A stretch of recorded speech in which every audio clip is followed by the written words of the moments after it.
आज बात करते हैं अंसार अब्बासी साहब के उस कॉलम की जिसमें उन्होंने 26वीं और 27वीं तरमीम के हवाले से जजेस और अदलिया की सूरत हाल पर लिखा है।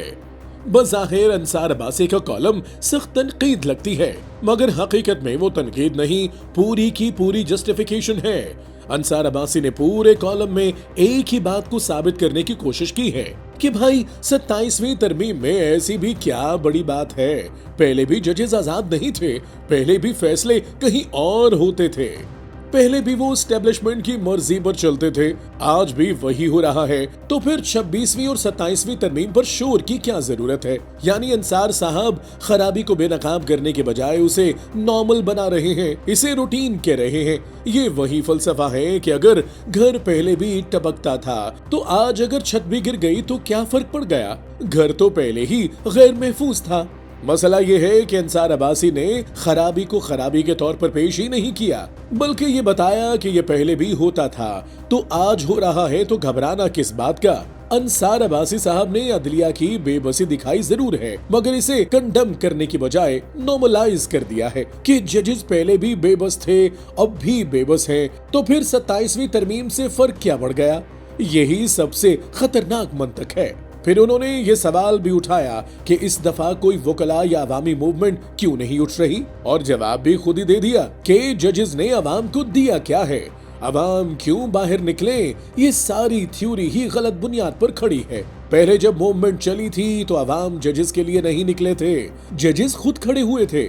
इफ्तिखार चौधरी खुद सिस्टम के सामने खड़े हुए थे, फिर लोग जुड़े, आज जजेस खुद लेटे हुए हैं, आज जजेस खुद सिस्टम के शॉक एब्जॉर्ब बने हुए हैं, आज जजेस ने खुद हर मुश्किल फैसले को सरकार के हक में स्मूथ किया हुआ है।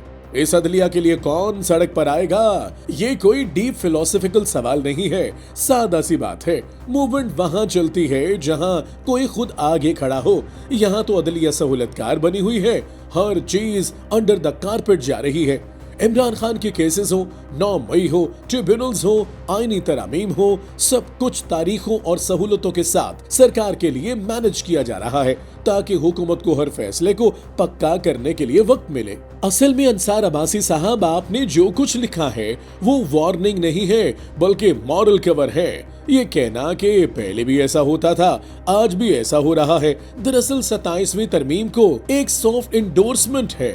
ये वही बात है कि चूंकि सिस्टम पहले भी एस्टेब्लिशमेंट के ताबे था, तो अगर आज इस ताबेदारी को आईनी शक्ल मिल गई है तो ये कोई कयामत नहीं। हालांकि हकीकत ये है कि ये तमाम तरामीम इस वक्त सिर्फ एक आदमी का रास्ता रोकने के लिए आ रही है, इमरान खान का। अवाम का इन तरामीम से कोई ताल्लुक नहीं है।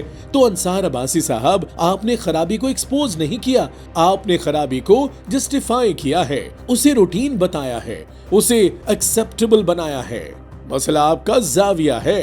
आपके कॉलम से जो नतीजा निकलता है वो ये है कि निजाम पहले भी खराब था, अब भी खराब है, लिहाजा इस खराबी की कोई बड़ी अहमियत नहीं।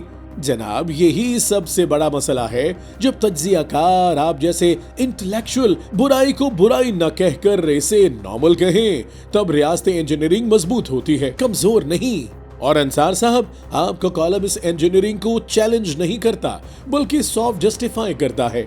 अंसार अब्बासी साहब, आपने ये कॉलम लिखकर अपने आप को 27वीं तरमीम के बेनिफिशरीज के साथ ला खड़ा किया है। Talk is live, like share subscribe कीजिए, क्योंकि सच वही जो हम बोले। Talk is live.